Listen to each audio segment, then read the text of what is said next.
Hi, it's JP from the editing room, and just a little small disclaimer on this episode. The audio quality isn't up to our usual standard, so apologies for that. We've tried to clean it up as much as possible, but I'm sure you'll still be able to enjoy the conversation and all the talk about board games and the usual chat. Thank you, and enjoy the episode.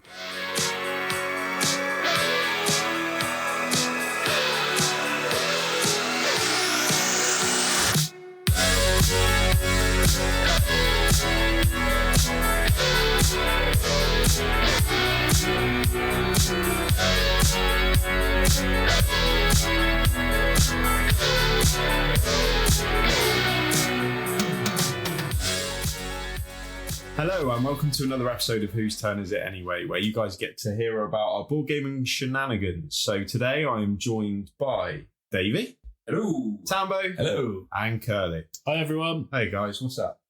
Yeah, not too much. We just watched the football. Yeah, just watched football 3-0. Through the magic of podcasting, we've just watched England beat Wales 3-0. Yeah.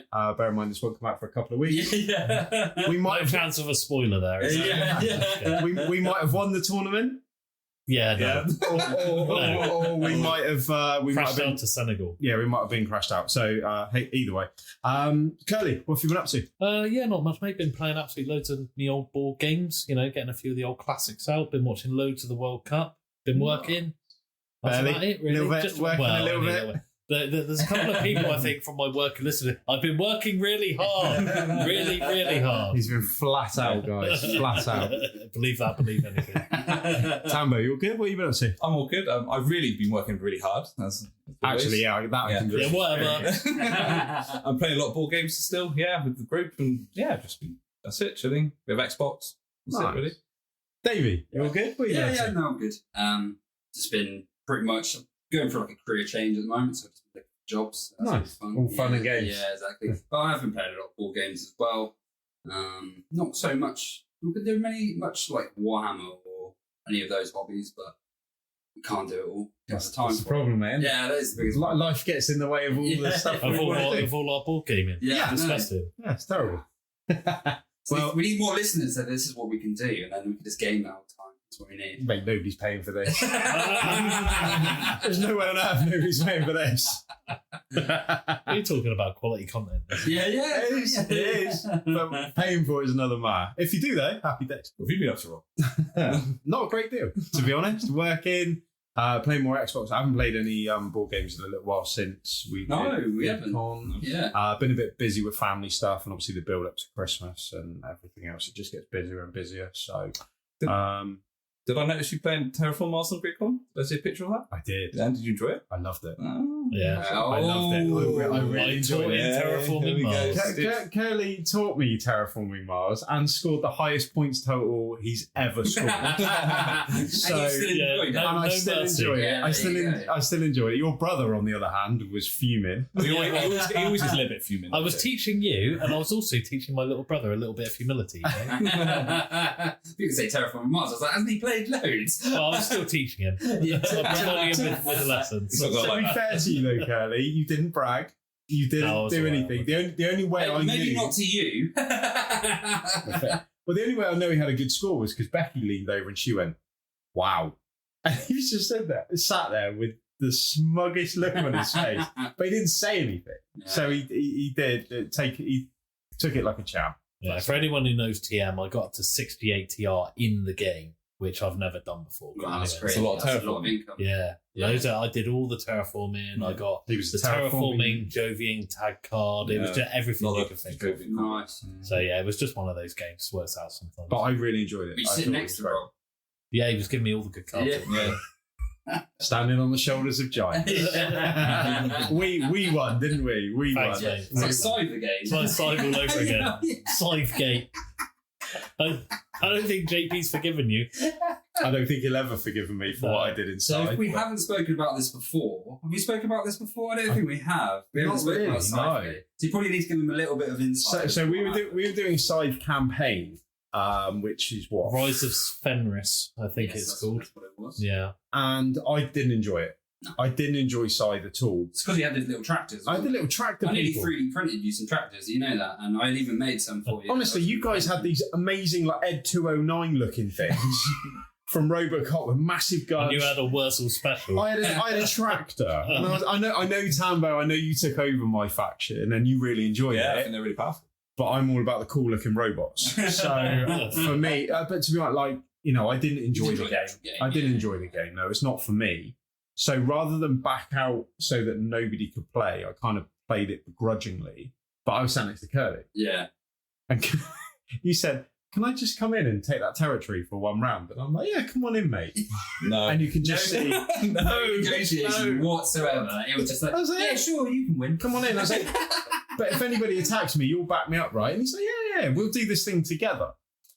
And you could just see JP slowly losing his shit over the course of 3 hours. Yeah, but it's like everyone else was having alliances. And it's like, oh, you don't ally with Kerley. It's like, oh, well, why not? No, Me that's and not me. inside. I don't think anyone had an alliance.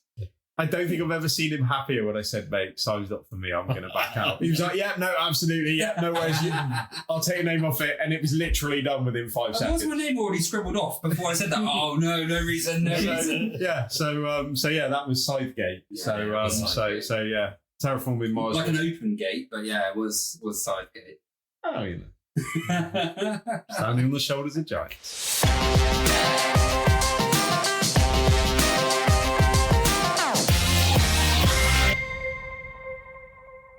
So let's talk about Hex, the section where we've been talking about all the wonderful board games we've been playing. I know we've got a plethora in the group, but T, I know that you've bought a new one. So what games have you been playing, mate? Okay, mate. So I treated myself to Talisman Batman Super Villain Edition. Nice. It's a couple-year-old game, I think. Yeah, it's really good. It's a big board, and it's Arkham Asylum. So everyone's in Arkham Asylum, and you've got all the 12 villains, choice of 12 villains, and Batman's on the board, and the winner is defeat Batman and release all the prisoners from that. Oh, so you play as the villain? You play as the villain. Oh, and you've got cool. to defeat Batman. I like games where you play as the bad guy. Yeah.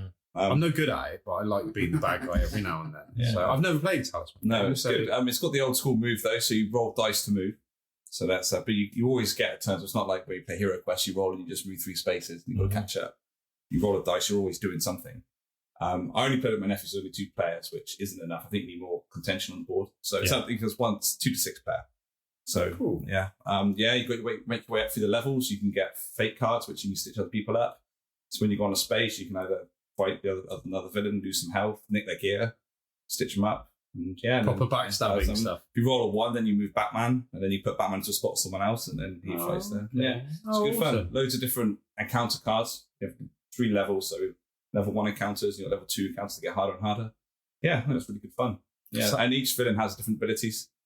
Yeah, so it was quite good fun. But like I say, I'm going to put it to in a gaming group at some point so we get some players. For that. Who did you play as? I played as Two-Face. Nice. Yeah, and my nephew was Clayface. Not Clay. Who's the Clay guy? Clayface. Clayface. Is it called Clayface? Yeah. So, yeah, it was good. Really, really good. My nephew won. I do like the normal Talisman. I know what you mean about the dice movement. It's like outdated game mechanics, I guess, but it's fun. Yeah, it's fun. It's a change. It's a change. Yeah. As long as you're doing something all the time, it doesn't really matter. It's interesting. I think the end of the game changing from the original Talisman is quite interesting. Yeah. Because anyone who knows Talisman knows the only problem with the original game was the end game. Oh, it's where so you had to. Oh my god! times. So the whole of the point was you got to the end, which took fucking forever anyway, and then you just basically spent every turn just rolling a dice, and if you got 4+, everyone else took a wound, and you've just got to whittle everyone down. Well, they're all trying to heal themselves, and you roll 6 1-2s and 3s in a row, and you're ready to flip and commit Harry at that point. Yeah. Because it's that's all you're doing. There's nothing interesting about it. It's just such a bad soul. But they did with the expansions add a bunch of new game end variants, which is interesting. Which is why the Batman variant might be interesting. I played the 40k one as well, I think, and that one you had to get a certain amount of gear to get to the middle, but then when you got to the middle, I think it still had the same thing. We get to wound everyone down. Yeah, your gear maybe influenced it. I can't remember now, but I remember feeling it still took a bit too long. Yeah.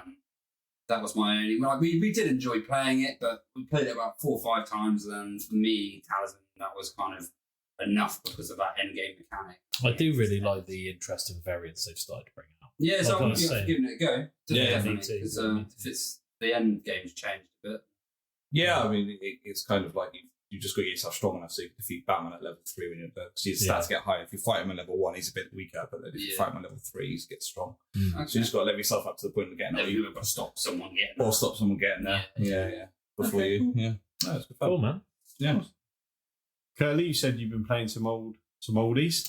Yeah, What I mean, What I've have you been, been up to? yeah, I've been playing some oldies. Like, we played a games day around JP's the other day, and that was really cool. I got one new game in franchise. That was pretty good fun. Not going to get into too much detail on that one, but yeah, basically you're making a franchise in America and trying to spread out and add more to it. It was really good fun. Area control. Yeah, area control type game, and yeah.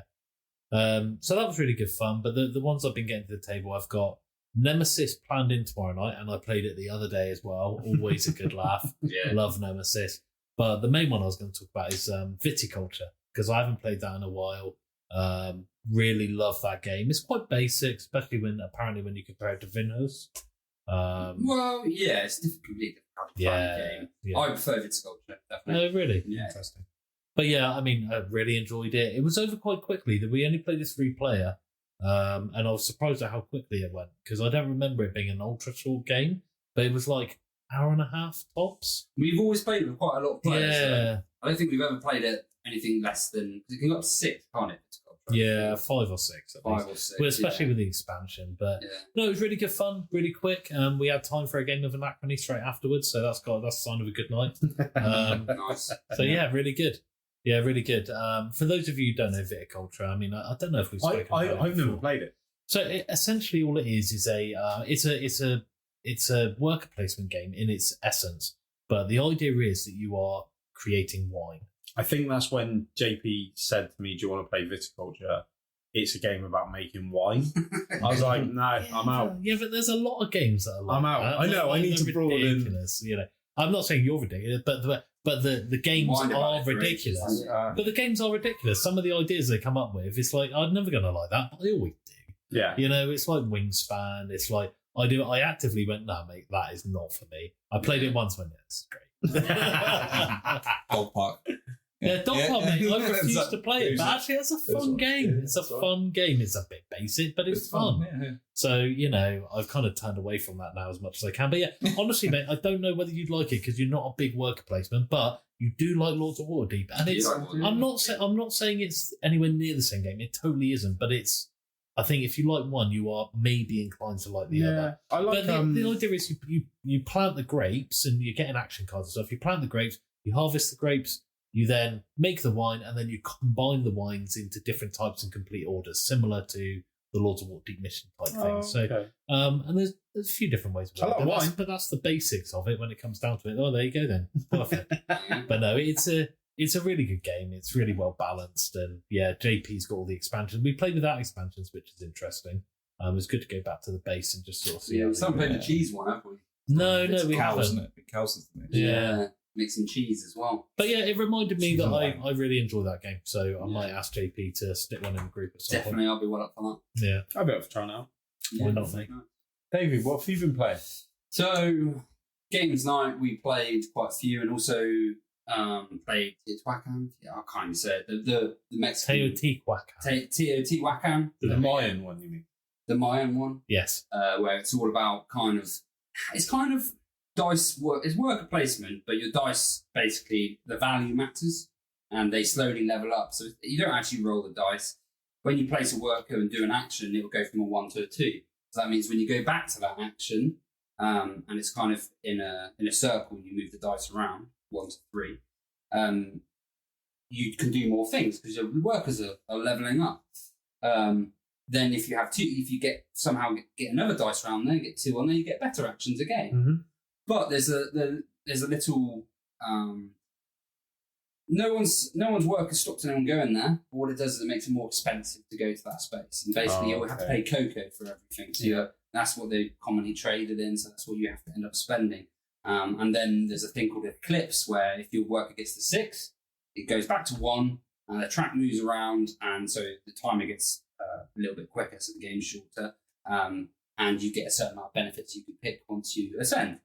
And it's a real kind of tight game. There's like these little temples you can worship, and you go up and you get benefits as well. And it's just a really fun kind of puzzly. It's a big thinking game without it also being too complex. I'm out. No, it's not too complex. It's not too complex. But there is a lot of different ways to win, because I didn't do anything with the they call it the Day of the Dead, or the Dead track. Yeah, the building track. Which is to do with like ascension and all that. Whereas Tambo was ascending left, right, and centre. His dice kept getting a 6, and he was getting loads of benefits from it. Whereas I just kind of was worshipping the whole time and putting my temple up. So there's lots of different strategies to do it. Okay. And it's a really fun game. To be honest, I really like the box. Yeah. That was like, that looks good. It's, no idea what it is. But the box art looks good, and I'm like, I quite like trying it. Yeah, it's really good fun. It is really good fun, and like putting the dice around and like trying to get the management of your cocaine, just pay everyone at the end as well. It's just good fun, isn't it? It's nice quick 3 turns as well, and it's nice quick turns. Yeah, really quick turns. Like you do an action and bang off you go. Yeah. So you're not sat around for ages. No. Just because I don't like being wrong, I've just double checked, and as well, apparently it was the Mayans and the Aztecs. It is disputed who created it. So okay. So neither of us were wrong, which is great. Yeah. Normally it is. I thought it was Predators. The only game I've managed to get to the table, my daughter begged me to play Villainous. Oh yeah. And I really wasn't in the mood for a board game. I thought, all right, let's do this. Whooped her ass and really enjoyed it. Is that why you enjoyed it? Or honestly, she couldn't do anything. We've got one of the expansions with Scar, Ratican from Basil the Great Mouse Detective, and Yzma from the Emperor's New Groove. Okay. So she was playing as Yzma, and I'd always loved Basil the Great Mouse Detective growing up. I had it on video, VHS. The things you actually put in the VHS player. Do you remember when we did that stuff? Yeah. Adventures. Yeah. Did you say that? No. Who's the Basil the Great Mouse Detective? Yeah. Is that? I'm thinking of the mouse from the Adventurers. No. Is Basil who is that? He's like Sherlock Holmes. Yeah. He used to have a little cat play Sherlock. That's Disney, is it? Yeah. You've never seen Basil the Great Mouse Detective? To be fair, a lot of people haven't seen The Emperor's New Groove as well. I have seen it. Brilliant. I do love that. So yeah, and she had to find a character in her pile, and kind of the win condition for her was a little bit complex, whereas mine was just sort of take over London, which was great. So the Basil Great Mouse Detective had an easy win condition. He sounds like a shit detective. No, you play as the villain. Okay. Ratican. Play as Ratican. Sorry. But if you don't know, guys, watch the movie. To be fair, though, if she'd have had 2 more turns, she probably would have won. Yeah. But I'd had it prepped for ages, and it was just brutal, mate. waiting. I like how merciless you are. It was great. We really enjoyed it, and to be honest, just nice spending time where you're not glued in front of a telly. Yeah. So we're making our way through Stranger Things. It was nice to actually stand. You're watching Stranger Things. She is. Yeah, I've seen them all. Okay. But she's going through them, so we're on right at the end of season 4. Is that your eldest or your youngest? Eldest. I was going to say. She's 12. I was going to say.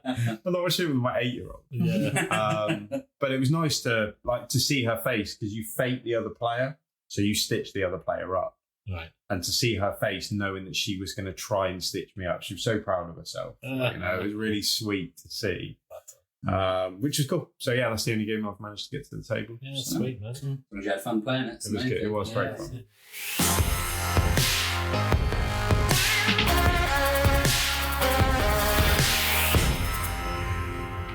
So and we move on to the main event, which this week we will be talking about living card games. We left them out of the Fantasy Flight episode for a reason, because we were going to go a little bit more in depth with them.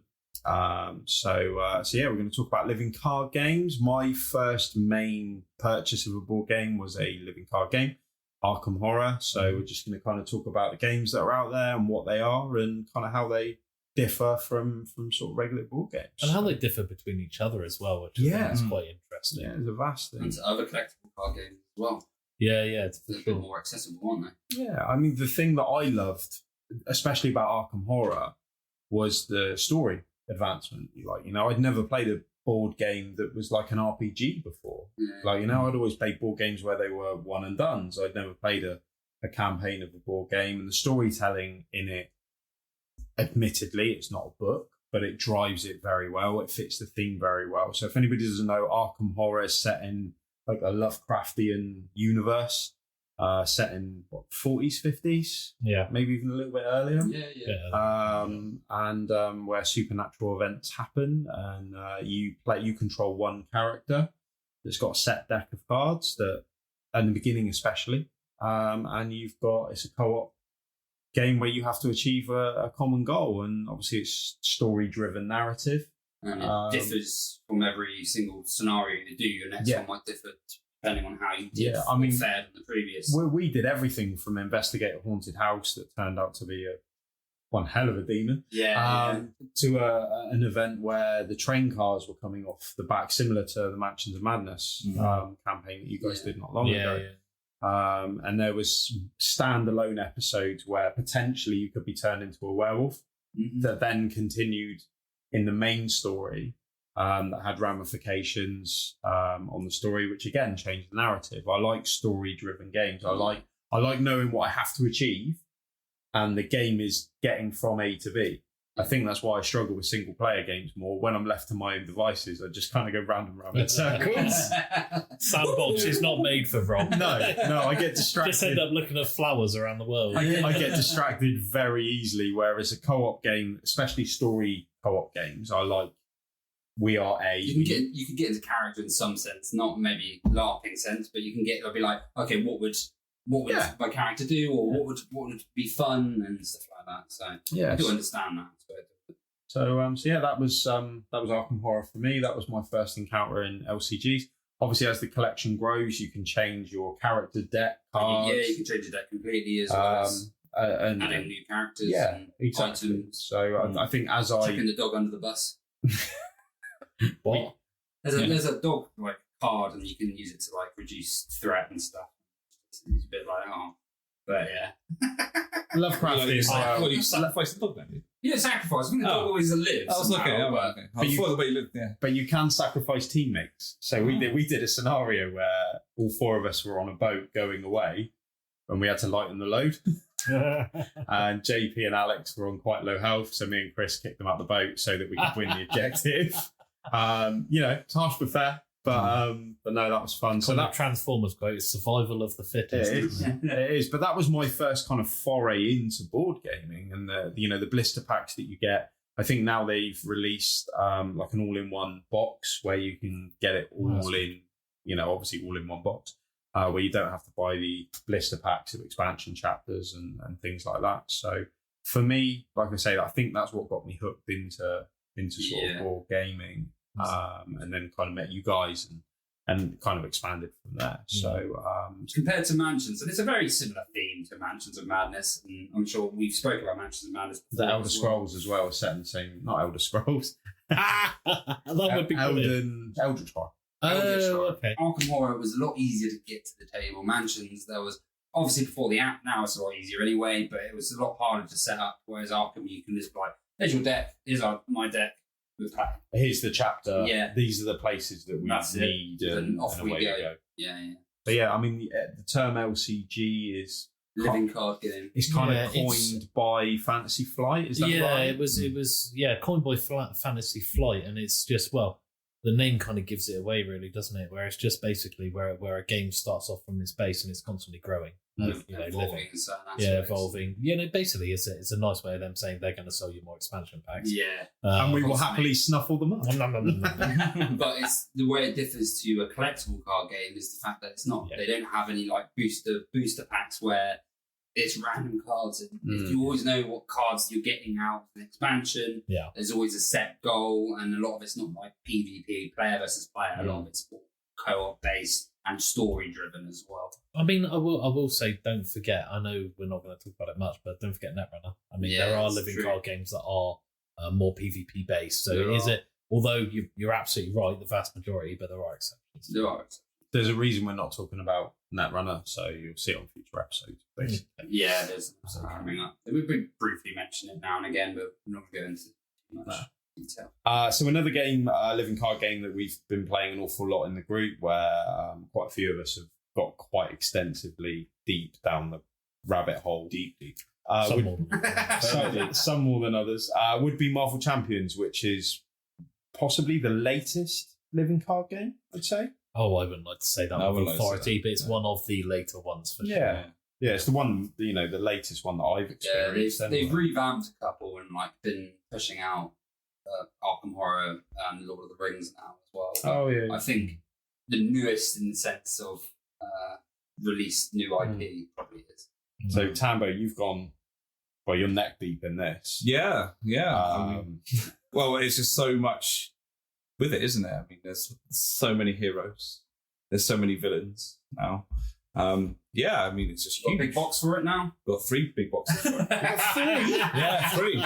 I've got one now for just the aspects. Yeah, so there are 4 different aspects, which is leadership, aggression, justice, and protection. So I got 1 box for that. Got 1 box just for the heroes. And I got another box just for the villains and all the campaign villains and stuff. Nice. Yeah. And that's getting full now. So it's just so huge. Yeah, no, it's just ridiculous. The thing is, you've got, 60 years of comic book characters to draw on. It's kind of perfect for that scenario. Yeah. The thing I like about it is obviously you can play a character as aggression, where you're going in and kicking ass. And then if you by changing the aspect of that character, it completely changes the way you play. So the replayability of that game. I mean, how many games of Marvel Champions do you think you play? Quite a lot. I played a lot on solo and on my own as well. Yeah. And, I've done the campaigns on my own. It's just great. I don't know how many times I've played. But lots. I haven't played all the heroes now, still, but all of the villains.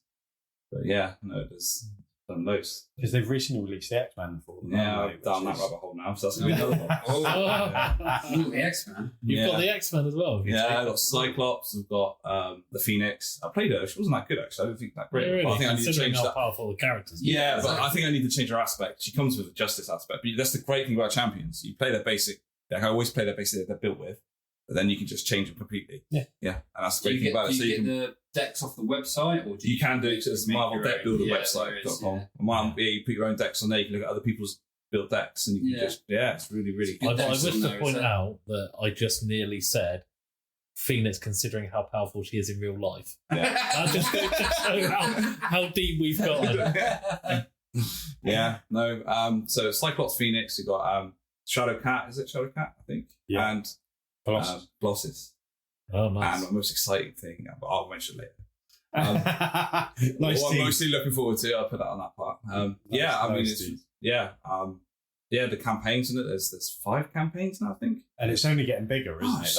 That's the scary thing. I've only played it once or twice, literally, but I really liked how you slowly build up over time. So it's probably my character played very differently, I think, to most. But I played Iron Man in the first one that I played, and it was quite interesting to me how you're always doing this juggling act of trying to build yourself up, but also trying to fight them off at the same time. So you're like, right, I'll play that one because that's going to make me more powerful in general, but I need to play this one in order to make sure I keep a lid on both their threat and the people attacking you as well. And it's just a really interesting puzzle to work out. The great thing about Iron Man is you be an Iron Man, he's there, he's building his suit. Yeah. So you're such a slow start because you're building your suit. Yeah. He doesn't and when I build the suit, and once you build the suit, you just kick ass. Don't you? Because he's so powerful. Absolutely. I think they've nailed the thematics of the characters. With a lot of them, they have. Yeah. there are a couple that have missed the mark massively. Oh, really? Yeah. Thor's not great. No. Really? Thor's the biggest disappointment, I think. Isn't he? Very Ant-Man. He was really fun.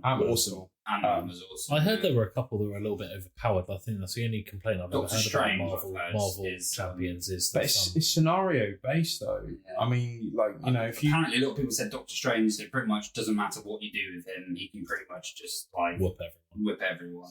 Yeah, you say that, but it's also how you play Doctor Strange. Yeah. I mean, he is really OP. He is, but it depends how you play him. So if you're experienced player, you will start. When you start, you've got to play him right. He is OP. But like you said, most, I suppose, really. But then, because it's co-op, it's not as... That's it. It's fun to kick the living crap out of every enemy on the field. It's good fun. Like Hulk, when you play as Hulk, the stars kind of need to align for you to do the massive damage, but he is capable of it. Like, you know, but he's also capable of hurting everybody around him, which again is quite, you know, true to the sort of comics and movies. So for me, I think they've done a wonderful job with that game, even though it's cost me an absolute fortune. Yeah. You know, you got it as well, have you? I'm so deep. Yeah, but I'm waist deep. Like T's neck deep. I'm going all the way now. I'm so deep, I'm just going to stay there and go all the way. That's the point. You've gone too far at the start. So you've got waist deep, neck deep, and JP's balls deep. Yeah. Thing is, he stopped, so you're not far wrong. You know what I mean? He's a little, well, to be fair, he's got a few more packs than me. But no, it's a wonderful game. Like, we played it on holiday. My daughter played it. Her favourite character, Scarlet Witch. As soon as she realised she could play as the Scarlet Witch, she was in. She had a great time doing it. Like, it's not, the complexity isn't the game. The complexity comes from how you build your deck, which that website, you know, for a moron like me, that website's fantastic. So I can just go, this is what 1,000 people have used.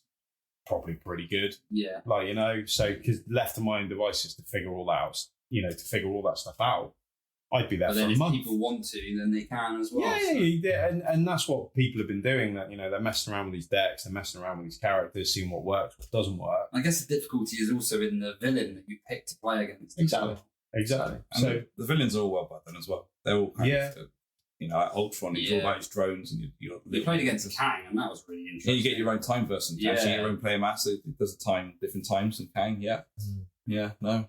It's just such a good living legend. It's a good fun game as well. We played it in lockdown, didn't we, with a camera over the top of JP's table, because you only need your own deck. So, if somebody, as long as one person's got the campaign with the villains, you know, you only literally need. So, if you think, well, I quite like Doctor Strange, you know, £12. The maximum for new ones, you can probably get cheaper now, I expect. You probably pick it up for like a tenner. Yeah. If you want to just kind of dip your toes in before you jump in and have a couple of your own heroes, and do it that way. I think Chrissy CP's joined the rabbit hole. The rabbit hole. I think he's deeper than me. I think he's like nipple deep. Where he's kind of got into it now as well. And again, you can start off as small as you want. You don't have to go all in, but you know, it's a gradual thing. And for me, every time we play, it's a good experience. Good. Unless you're playing Ronin. Yeah, honestly, I think even with Doctor Strange, you still can't beat. I can't beat Ronin. I've tried so many times. We tried twice, and we all three. Even stand alone. I mean, in campaign, they can get harder at the end because of the way the campaign works. So the villain can get harder, and Ronin does. But even as a standalone villain, when you play him, still can't beat. He whooped all three of us twice in an hour, and we were like, nope, never doing that again. So I think they've changed the kind of setup of the campaigns now because of it. Yeah. But for me, like I say, the living card games, some of my funnest experiences around the table, partly because they are co-op, the majority, but partly because the stories and the characters and everything else, I'm all about that. Yeah. So, I guess for Marvel me, Champions has less of a story though. Yeah, there isn't, compared to Arkham Horror. I mean, the campaigns are like little comics, basically 4 or 5 pages. You go for each, you read the comic, and that's about the story goes. But yeah. So I think that's potentially where they could go. Yeah, possibly. Whereas, you know, if you had to defend a town or defend something a bit like Arkham Horror, where there are places to go that do specific things, I think potentially that would be quite good or quite a different way to do it. So for me, if they did go that way, I'm drowning. Bad enough as it is. It's bad enough, but I'm in it for the long haul. So good. A game living card game that we've played, that you kind of went all in, all out immediately. Yeah, Lord of the Rings. Lord of the Rings living card game. I mean, we haven't played it that much, but it's one thing we're kind of working on at the minute. It's been a bit quiet lately because we've both been busy. Yeah. But one thing we're definitely looking to continue. But this is where I'm a little bit different to you. A lot of the fun for me is fiddling around with the decks.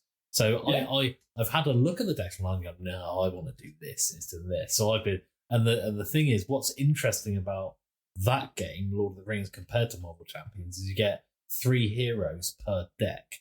And the cards you can use depends on the color of hero or the type of leader you're using. So I think they generate a resource. And they generate resources. So you've got to balance number of cards versus how much they cost of each of different color types versus how much you're going to generate, because they generically generate one each, but then you can get other things, and it's just such a nice little puzzle to play around with. I made quite a nice green blue deck. Yeah. Is it Alwyn? Where it's all about drawing cards but discarding them as well. Yeah, and then you get to play with your discards, and then it's just like cycling through your Gandalf's the discards. best for that. He's always slips in there because he's like ultra powerful, but only dies after one turn. Bring him out, sacrifice it, do all of this stuff. Yeah, it's really good. Once you get into it, like there's some cool combos, really interesting. And, like nice little deck combinations, and because you mix the heroes up, it can be very varied. Yeah. So I've made us a few different decks. I think this is why I love playing with you, because I've turned up and he's gone, bang, there's your deck. Awesome. I endorse this message, mate. I'm not going to lie. Your deck. I love it. I spent hours playing with his deck. Mate. It was ridiculous. I had to look up online how to do it best. But no, it was, you want to take complementary decks. So the fact that we were playing together, I was like playing, I think you wanted blue-green, which is basically healing, card draw, that kind of stuff, defense. More threat-based. And I went red-purple, because you do want to mix. So red's more attacking, like purple's like... Generation? Purple is kind of resource generation, but they've also got good buffs. Yeah. And they synergize with each other a little bit better than some of the other ones. Yeah. And red's just pure damage. But I didn't go pure damage with it. I did like a ranged kind of thing, so it's more versatile. So he could help other people. He could help out my weak ass. That's kind of the idea. No, so you great. take the hits and I was polishing them off. And then you also need someone to deal with the threat. Because if the threat gets out of control, then you can't deal with anything. That's it. That's what Rob dealt with. So he was healer, tank, and threat dealer, and I was kind of just trying to mop everyone up at the same time. But they work quite well together. For me, this is where Lord of the Rings sits in that really sweet spot between the really heavy story-driven narrative of Arkham Horror, and the pick-up and playability of Marvel Champions. Yeah, I agree. It's right in the middle of the two, and obviously Lord of the Rings. I mean, let's be honest, we're all massive geeks. I love Lord of the Rings and I love the world. So to kind of experience different stories set in that universe, because what they 3 chapters. The first one we did, the first story came to about three chapters. Yeah, that's it. The base game, there's like 3 chapters, I think. But it's nice because like they do like different scenarios, and it just gets you a bit more involved. Like I think the base one is like you start in a forest and spiders, and it's more like a tutorial thing. But then the next one, you're going down the Anduin, so you're on a river. And you're like fighting off the orcs, and and things are changing, and you're on the raft. And any of the ranged things disappear after a certain turn. So then you going down on the raft. And then the last one we did was you're in a prison. You're trying to break out one of your people who were kidnapped. Yeah, you start with so you lose one of the character. Yes. And then I think we tried to do it twice because the first one we lost was the one that I was building the decks, and it was one that was just key. It was like the worst character that you could lose. We did a decent attempt. We attempted it. But we just fell at the last hurdle. It was like the worst case scenario. And then, the second time round, we did it no problem at all. We just kicked ass, but it wasn't the same character that we lost. So, it was really interesting. Just like I wouldn't say it's heavy narrative, but if the scenarios are enough different, it was, really it's enough to keep engaging. It to kind of understand where it's going. Exactly. We did me and a friend one where it's all the pirate boats as well. Oh, okay. You get a ship, and the ship has like a little navigation thing as well as to whether it's good weather or bad weather, and depending on whether it's good weather or bad weather, it depends on kind of what happens to the ship and then what cards are flipped as well. Okay. And so it adds like another little that's interesting. Little mechanic in. And then your aim was to stop the village burning. So you had these little event cards that were permanently there. And when the pirates came out, if they stayed there too long, you'd start to have to put fire counters out, which started spreading even more and more. So you had to keep on top of all the pirates coming out. That's the thing. The scenarios are so vastly different with not a lot of extra equipment. No. Are they? They're tokens and cards. If you haven't got a lot of space to play, an LCG is perfect. Literally, it's a couple of boxes, and that's probably good. Say 40 hours worth of game. We played one game of Lord of the Rings, the card game, and Kerley had the base set. I come back for chapter 2, I accidentally found eBay. I'd never seen it before. Just got a bit carried away. And this box that I could sit in was at your door that basically had everything in it. Jeez, I mean, it was... It wasn't. It was depressingly. It wasn't even everything. No, which is the worrying a fairly thing. significant amount. Yeah.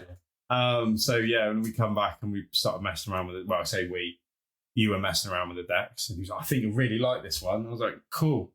It turned up, I played, we packed up, and that was it. Like, so for me, it was great. The only thing, and it is kind of my fault, to be honest, like with it, is the fact that because I bought so much in one go, it took a lot to organise, which is fine. Becky helped me out with that one, so shout out to She Becky, was so happy. You should have seen her little face. That was a good organisation. She was so happy. But on top of that, you've got so many cards that are used for, like, this one's this scenario, this one's that scenario, this one's that scenario. And because I didn't buy them one at a time, it's all a bit much. Like, there's so many cards. Do you know where to start? I don't know where to start. And that's the thing. Like we'll get to it. I'll make the effort when we plan our next game. But it's just the idea of it now is a little bit daunting to try and organise it and have I got the right cards? But the thing, I mean, worst case scenario, it's me and you. If we cock it up, I know. Like, I still have a good time. I've killed some orcs. Yeah, I'm generally quite happy. It's getting a scenario set up. I think is the. But even we then, pulled out the other day and we tried to get that scenario set up, and I looked at it and I thought, do I want to play this now? I can't remember. I just couldn't remember the rules enough for me to set it up properly, and I thought, yeah, we'll put this away and we'll come back to it. But I do want to play it again, and I really enjoy it. It was just, I think you need to be prepared, and I think an organizer for that game is like probably essential. Yeah, I mean, to be fair, we've got a bit of an organizer and stuff came with it, so it was quite good. It was just a matter of, like you said, being a little bit daunting, I guess. Quite looking forward to playing it again. Definitely. It's only 2 player. No, it's up to 4. Mate, you're welcome anytime. Yeah, definitely. I played it once. Absolutely. If you want to know it, I'll be up for it as well. Yeah. I'm more than up for it. The only thing I would say is just flipping help. Help me! Yeah, no, I'm fine. No, like I've got enough decks, and like I don't know the game well enough, so like we'd have to have a chat and like sort some decks out and stuff. But I've made like 3 decks or 4 decks or something. So it's 4, I think. Yeah. But so it's not. One of them wasn't as good as the others. So yeah, exactly. So it's a matter of you let me know what kind of decks you want. Is there anything online like Champions? Oh yeah, 100%. Yeah, it's got the same. It's got the same resources, mate. So. I think it's I've got it on my phone actually, but I think it's like Rings DB or something. It's similar. Yeah. Similar. It's exactly the same as the Marvel Champions one. Yeah, and you just input what expansions you've got, and it tells you made decks and all this kind of stuff. So thank God for those websites, because again, trying to figure it all out is. But when we were kids, man, it was like that was half the fun. Like, right, what I got here, flipping, really. Playing the game wrong for ages until then the internet came out and being like, oh, I should have been doing that. We did the same thing as kids with Space Hulk. We always fought the big dreadnought. Should have seen our face when we went, wait, he's on our side? That big robot is on our side. We could kick some ass. But yeah, so, I mean, the thing is, I don't mind playing a game wrong if you learn from it. Like, if you understand that it's not going to be perfect, going in, like, don't get me wrong, if you're playing a 7-hour game of Twilight Imperium to realise you messed up in an hour, I can understand why that would be disappointing. Battlestar. Yeah. we still had great story. Mate, honestly, it's one of my favourite moments in the game is that cock up. Everyone's a Cylon, right? Yeah. Who's won? I don't know. Like, he's not lived it down as well. He literally said that on the last episode. He was like, I'm never gonna I've done it once, I've never lived it down. He's done it twice. I think we should mention it every episode. Yeah. He doesn't deserve that. He does. Yeah, he does. Fair enough. Yeah. One of the biggest factors, I guess, with LCGs is the fact that it's more isolated than TCGs. The TCGs probably end up being more money. Yeah, I mean, there's an argument both sides. I mean, I don't know what you'd say, actually, considering how much I just dropped on Lord of the Rings and how much Tambo's no doubt. How much do you drop on Lord of the Rings? Go on. Honestly? Yeah, honestly. 400 quid? Yeah, 350, I think. Yeah, so you Magic the Gathering, I've probably I get it. Probably spent about $2,000 on like... Yeah, but I made some of that money back. How many years is that? Oh, that's been for like since I did stop playing though. But when I was about 14, I started playing Magic. Also, what's a TCG? Yeah, Trading card game. There we go. So I had no idea. That's like Magic Gathering, Yeah. Digimon, Pokemon. Yeah. I mean, there's Yeah, keep there's going on. hundreds, Flesh and Blood. There's so many of them now. But they're typically PvP games, right? So player games. Some of them do have a mode where you can do like PvE content with it, but obviously any other references towards biggest differences of why you pick an LCG over a TCG? I mean, okay, so with a trading card game, just to give you a little bit of context as to what the main differences are. Davey's already talked about it, but essentially what it is although there's a certain number of cards in any given expansion for a TCG, you're never guaranteed which cards you're going to get outside of the set packs that they occasionally do. And you get your big money cards. And you get your big money cards, and the whole idea is that you're trading with other people for the cards that you want. Is this where... and it's most innocent. That is what it's designed to do. The reality is that you spend the whole time on eBay. Is this when Ian sold a Dice Forge pack for like 250 quid? Yeah, well, contained a rare card or something. It's a good question, actually. I wonder, and we could probably look this up, actually, where Keyforge fits into it. But we'll discuss that in a bit. It kind of sits in between, doesn't it? It's not a trading card game. It's not a living card game. It's not a living card game either. It has its own... kind of a bit of a weird one. I would say it's probably closest to a trading card game because at the end of the day, it is. We can talk about it in a minute, I guess. But the trading card game mechanic is essentially you get random cards of varying quality in a booster pack. Yep. That you pay generally. I think when I was a kid, it was £2, but then it was £2.50. Oh my friend, and now it's £5 about. Oh, you're kidding me. Yeah. So that was what it was when I was growing up with Magic and stuff like that. And that's Pokemon, Magic were out about I guess similar times. So I guess Magic was first, right? Magic was one of the very first. Yeah. And Pokemon. I got to be honest, I do prefer a living card game because you know where you are. There's no the price point.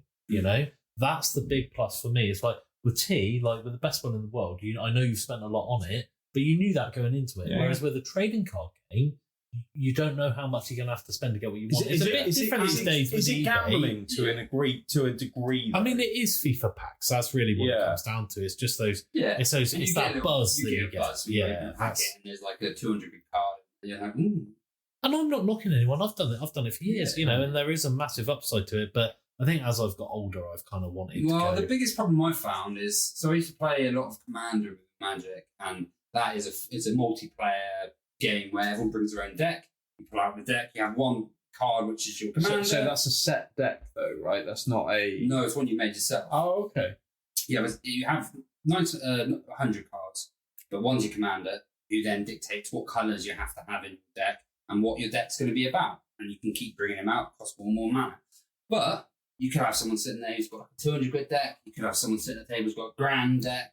And even though there's always a discussion beforehand where everyone goes, what's the power level? Oh, my power level is about a 4 out of 10. Oh, my power level is only a 6 out of 10. You think, okay, this won't be too bad. You sit down and someone's like, bam, bam, bam, bam, bam, and like what they call CDH, which is competitive EDH, which is just another name for Commander. And then someone wins in 2 turns. You think, yeah, your deck wasn't a power 6 deck. That's like a power 9 deck. And it's not fun for me to play that. No. Whereas at least with a living card game, everyone's kind of on a similar same playing field. It does feel like that. More of an even playing field for everyone. And that's I think what Keyforge was about. And I really enjoyed Keyforge. It was massive for about a year. But it's only because of that they had licensing issues and other issues. It's going to have a resurgence. I heard they're redoing it. Yeah, well, did they do a Kickstarter or a game found on it? I'm unsure. I know it's been taken over, and there's been a post where they're going to put a lot more effort into it. It's the same people that took over X-Wing as well, I think, the same company, for all the licensing for it, and they're going to have a bit of resurgence with Keyforge. I really liked some of the mechanics. I mean, the really idea is where it differs, if people don't know where Keyforge differs, is the fact that you buy a deck, but you don't know what you're going to get in the deck. It's randomly generated by... The deck also is not interchangeable with other cards, is it? No. So if you buy 3 decks, you have to play that particular deck. But what I would say is you do get... the where I don't see where it falls is the fact that you... With a TCG, it is down to just pure luck. Like, I've had decks that I don't know how I would lose with. Do you know what I mean? They're just so powerful that I think there was the first season was like the 4 Horsemen, wasn't it? If you had a 3 or 4 of those one particular cards, it was like, I mean, that's the one that Ian sold for hundreds of pounds. Yeah. Hundreds of pounds on eBay just because of the virtue it had. It didn't even matter what the other cards were. Because he had 3 of this particular card in there, it was worth hundreds. Yeah. And so you do still get that element, which is similar to TCG. But I quite liked the way they did a tournament format. Yeah. Where they gave you, like, 2 or 3 decks they gave you, and you just opened them, picked one, and played with it. Yeah. And then you had one change, I think, where you could change to the other deck if you wanted. And that was just good fun because everyone was just well, we'll just see what we get. Just see what happens. It doesn't really matter how well you know the game if your deck's not great to a degree. And you just but then you kind of everyone's on a similar playing field, which was nice. And there might have been someone that's lucky there who has a really good deck, but that person then could also be a bad player. Exactly. And so it kind of it felt a bit of a gamble. Yeah, and it was quite fun. Yeah. It was really fun, that tournament. Yeah. But I guess in Magic's defence, I mean, I've been to tournaments before, and I'm not a tournament player, by the way, but I've been to tournaments where they just, you get a starting deck and then you get to use 12 boosters. Yeah. And then you just make the best deck you can out of those 12 boosters. I think that's quite interesting. Yeah, I do like drafting in Magic, and I still do go to drafting events now and again, but I've kind of given up the playing, but drafting is always good fun, I find. Basically, you start with a certain amount, you open your pack, you pick one card, pass the cards over, the same player, and you draft, and then you make a deck with the cards to the left. Yeah. And it ends up with some quite interesting combinations and some weird decks which normally wouldn't be played. But so anyway, back to what we were talking about, I guess. I do feel like trading card games are kind of what led to the living card games anyway. Yeah, it makes sense. For me, living card games, though, the fact that you haven't got hundreds of miniatures to set up. I love playing with miniatures. Like the quality of them. Used to it, aren't you? Yeah.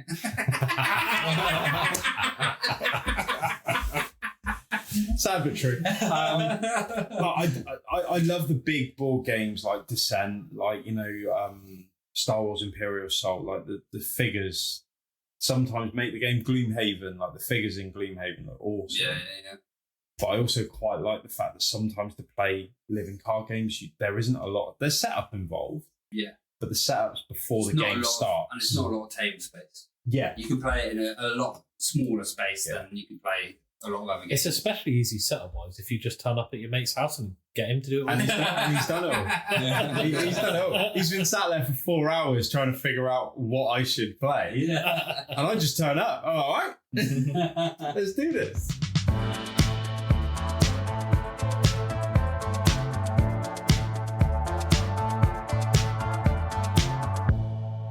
So it's time for the questions from you lovely lot, and also another question from Board Game Jimmy, and it's quite poignant, but judging from the last podcast. So it says, so I have a fairly large game collection, 150 plus, but after listening to your latest episode, the FFG one, I realised I don't own any Fantasy Flight games. So my question is, what Fantasy Flight games do I need to get and why?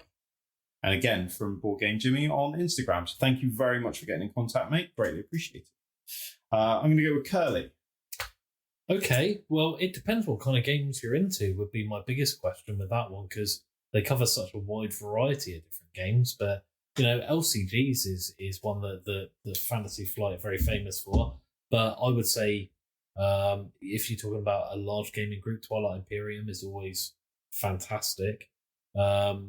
But otherwise, my personal favourite in the bunch at the moment would probably be Unfathomable. Great game. If you're looking for a relatively easy entrance game and one that's a bit more interactive, so if you've got a more casual end of the gaming groups, then I would say that's a lot more accessible than Twilight Imperium. So yeah, I go with Unfathomable, which, if you haven't heard of it, is the one that we've talked about before, but it's a reskin of the Battlestar Galactica games, and it's would you call it a social deduction game? Yeah. Social deduction game. You're trying to work out who the cultists are on the ship, and they're all trying to kill you off, but kill you off in a way that doesn't give themselves away. So I've always liked that little puzzle. Just play at people you can fight with and get on afterwards. Yeah. Accusations are thrown around left, right, and centre, which makes the game. To be honest, it's a great game. I love that game. So yeah, that would be the one that immediately leaps to mind as one to give a try to anyone who's not played FFG before. So.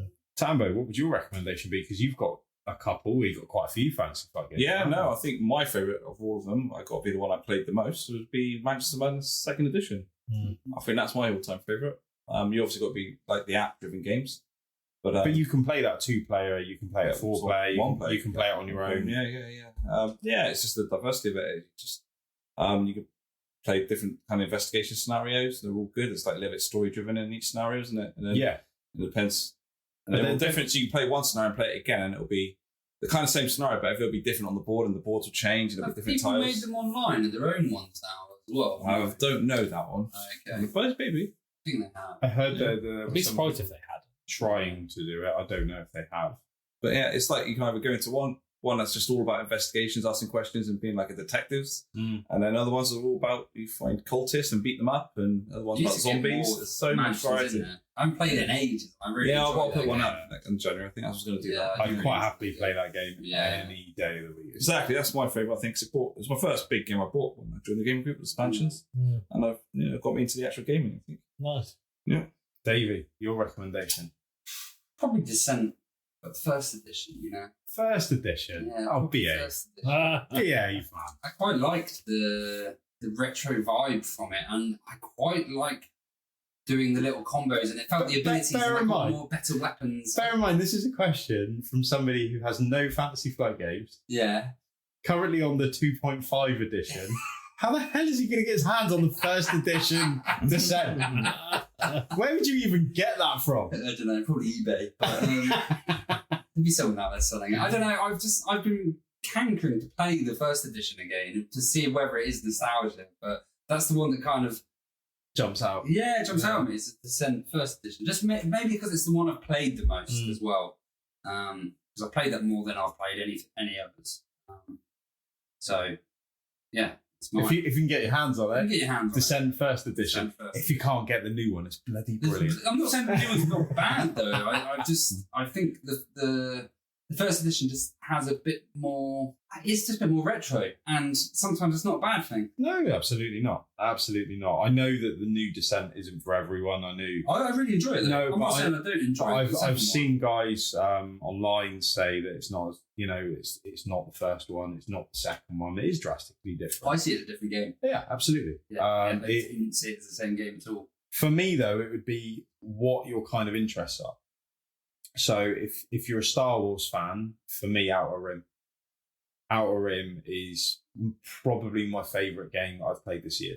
I absolutely love that game. It is good fun with the expansion. But it sorts a lot of it's such a good game. You can play it on your own. You can play it 2-player. You can play it however many you want. If you are a fantasy sort of genre fan, Descent, the new one, just purely because it's easier to get hold of. Especially if you're a co-op gamer as opposed to a sort of an individual player like Fathomable. You kind of take care of yourself in conjunction with everybody else, don't you? So for me, those two would be my recommendation, just because they're the two that I've played the most. There we go. Nice varied response there. Yeah, and very apt with the LCG and Fantasy Flight. So thank you very much for the question. Keep your questions coming in. I will go through how to contact us at the end of the podcast. We are open to answering questions and getting involved. So thank you very much.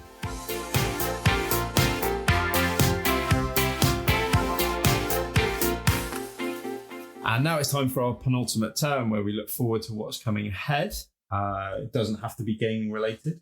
Obviously it will. Maybe. Slightly. So yeah, it's where we look forward to the things we've got coming up and the things we're excited about. So Kerley, what have you got coming up, mate? What are you excited about? Lots more board games this week. That's no news, is it? But I've got Nemesis tomorrow, TM on Thursday, day off on Friday. Just to have a rest. Just to have a rest from all the board games that you're playing. Yeah, Too Many Bones on Saturday, and then Vanguard on Sunday, and the football straight after. So, it's going to be a great week. Yeah.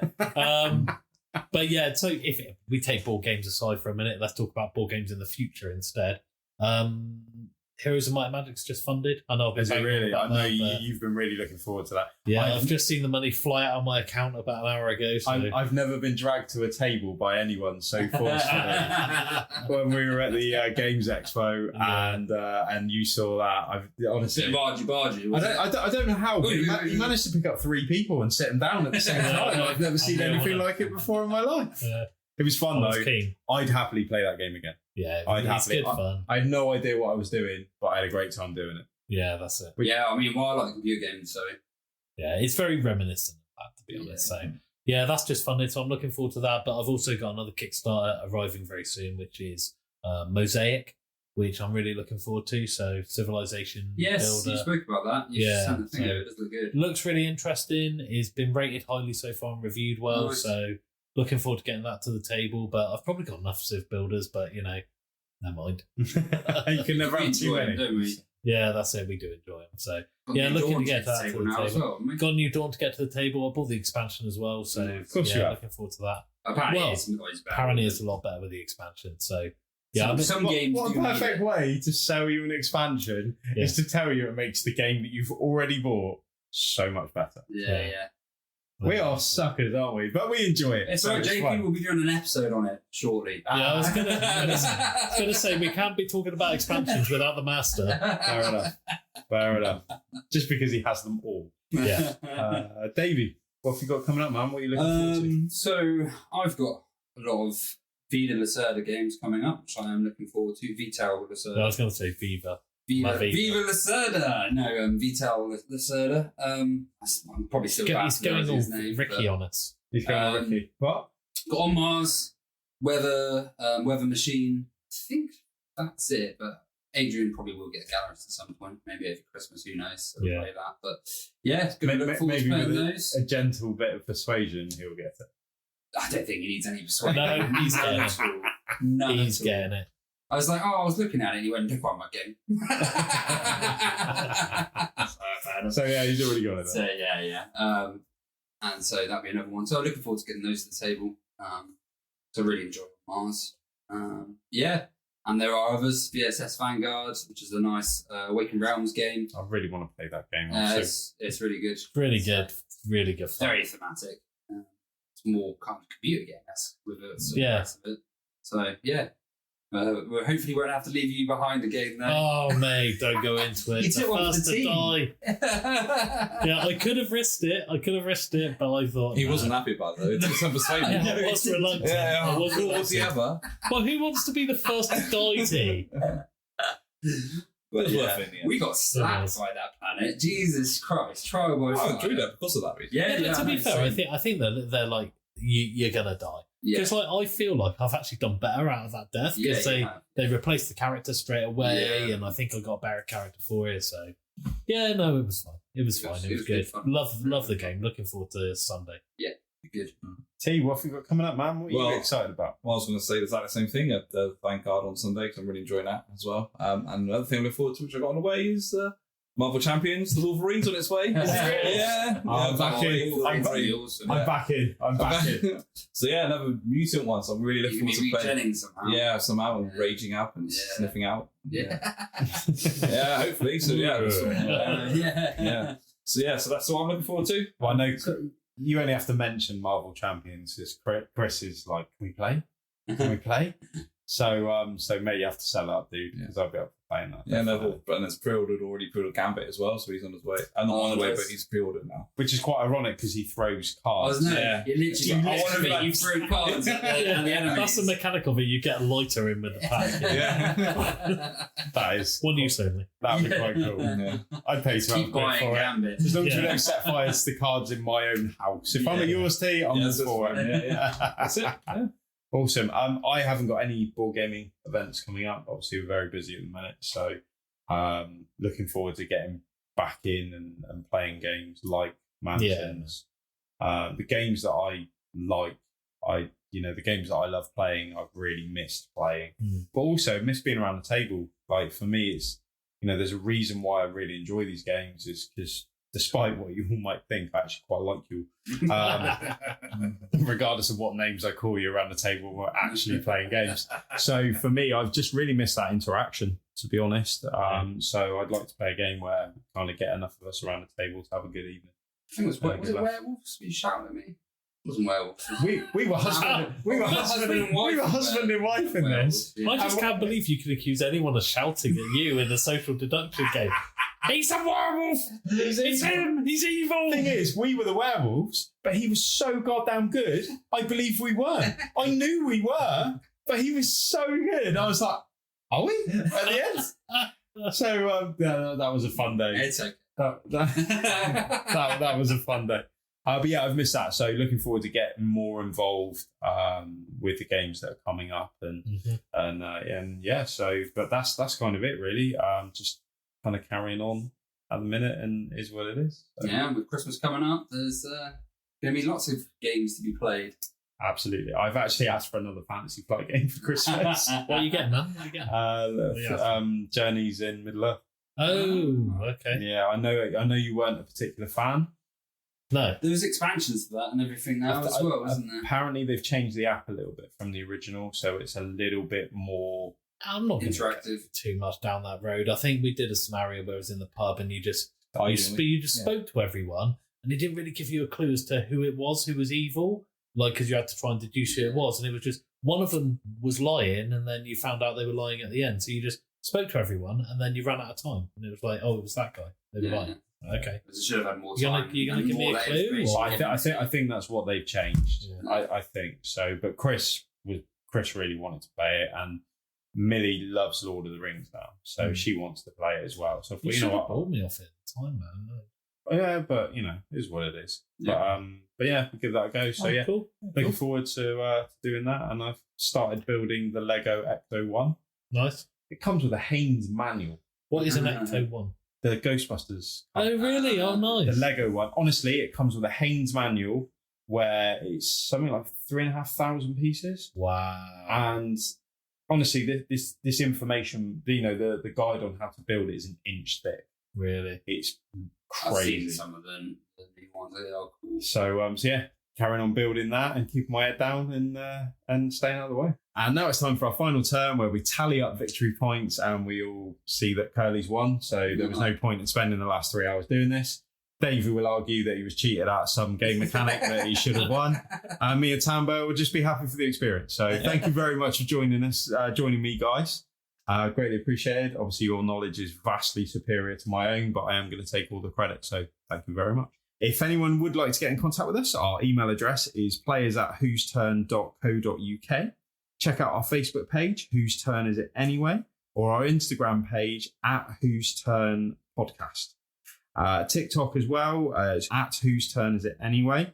We'll be back again in another 2 weeks, but there will be a Christmas special 28th on the 28th. So look out for that one. We're gonna have a lot of fun, shenanigans, and highlights of the years, and you have to listen to find out.